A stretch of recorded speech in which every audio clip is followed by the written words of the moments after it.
Hi guys, ako nga pala si Cedric and gusto ko lang ikwento sa inyo yung naranasan ko sa isang babae na minahal ko ng sobra. Habang kumakain ako may nag-message sa akin at sabi niya kamusta na daw ako. Nung una hindi ko siya nireplyan, hindi ko siya pinansin.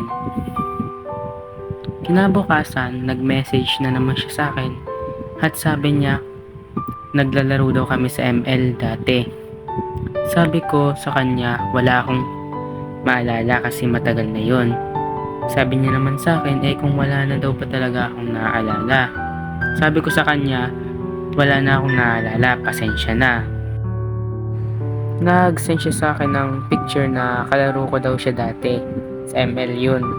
Nung nakita ko yung sinend niya sa akin, naalala ko na. Siya pala yung kalaro ko dati na magaling mag-Serena. One time nga ginaya ko yung IGN niya sa ML kasi ang angas. And habang nag-uusap kami, medyo naging close kami. Siguro mga 1 week lang nun, naging kami na. Nakakatawa isipin pero sabi ko nun sa sarili ko, Lord, ito na ba yung tamang tao para sa akin? Habang tumatagal yung pag-uusap namin, talaga namang naging close kami. Minsan naglolokohan kami. Minsan naglalaro kami ng mga online games. Siyempre minsan nagtatampuhan kami. Normal lang naman na tayo sa isang relasyon eh. Hanggang sa isang araw, nakipag-break ako. Kinabukasan, kinausap ko din siya. At nakipagbalikan ako. Nakakatawa isipin pero wala eh. Nahulog talaga ako sa babae na yun. Habang tumatagal ang sarap lang talaga sa feeling na may taong nagmamahal sa'yo. May taong iingatan ka, papasayahin ka. Isang araw, pagising ko, nag-chat siya sa akin. Sabi niya, good morning. At parang pagod na pagod siya. Kaya tinanong ko, love, okay ka lang ba? May problema po ba? Sabi niya naman, wala love, pagod lang ako sa mga gawaing bahay. Sabi ko sa kanya, okay lang yung love, magpahinga ka na lang muna para naman mabawasan yung pagod mo. And one time, may lumabas na bagong skin sa ML. And sabi ko sa kanya, love, ang ganda nitong skin na to. Ang angas ni Yuzong, sabi ko sa kanya. Sabi niya sa akin, i-open niya daw yung account ko. Paparangkap niya lang daw.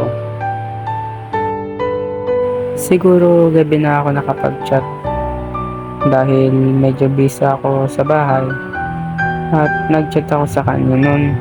And yun, nag-usap kami. Nag-bebe-time pa kami nun eh. Sabi niya sa akin, open ko daw yung ML ko. And nagulat ako kasi nag-recharge siya para makuha yung skin na gusto ko. Sabi ko, love, wag na. Yaan mo na. Sayang lang yung pera mo. Sabi niya, okay lang yan, love. Mahalaga naman gumagastos ako sa tamang tao eh. And ayun, siguro mga ilang araw lang nakuha ko yung skin na gusto ko. One time, kailangan ko na umalis nun kasi sa San Pablo na ako mag-aaral. And bago ako umalis, nag-chat siya sa akin. And may nalaman siyang tinatago ko. Sabi ko, love, mamaya na lang tayo mag-usap. Baka kasi malate ako sa pupuntahan ko. Habang nasa bus ako, sabi ko sa sarili ko, Lord, sorry, tinago ko sa kanya yun. Hindi ko na lang sasabihin sa inyo yung naging problema namin kasi privacy namin yun. Privacy niya yun. Nung nakauwi na ako sa bahay, kahit pagod na pagod ako, nag-chat agad ako sa kanya. And nangingi ako ng sorry kasi tinago ko sa kanya yun. Sabi niya, ayaw niya na daw. Balik na daw kami. Sabi ko, let me explain naman. And explain ako. Nagsabi din ako ng totoo.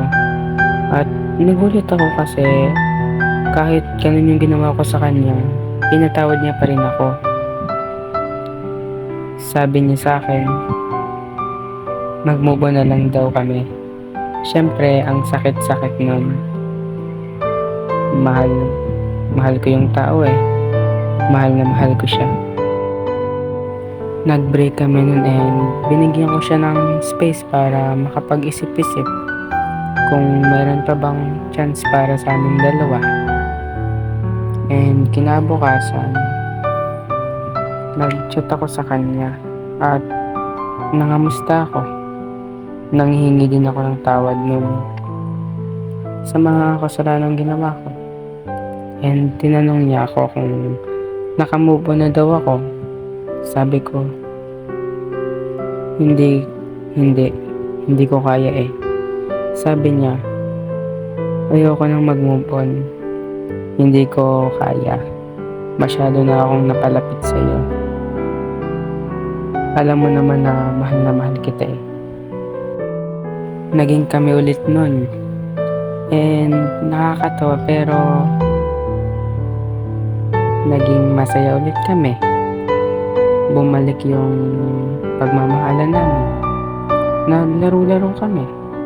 Pinasaya namin yung mga sarili namin. And syempre, ginawa ko lahat para mapasaya siya. Siguro mga ilang days lang nun. Habang nag-uusap kami, nagkaroon kami ng away. Sabi ko, nawawala na siya ng time sa akin. Pero imbis na ayusin namin yung problema namin, naglaro lang siya. Hindi niya pinansin yung mga chat ko. Hindi niya ako pinansin. Hindi na siya nag-chat sa akin. Yun pala, blinak niya na ako sa lahat ng account niya. Hindi ko man lang siya nakausap ng maayos. Hindi ko expect na yun yung huli pala namin pag-uusap. Nag-try akong mag-message sa kanya and tinawagan ko na rin siya pero wala. Hindi niya ako kinausap. Na-block niya na pala ako sa number niya. Sakit no?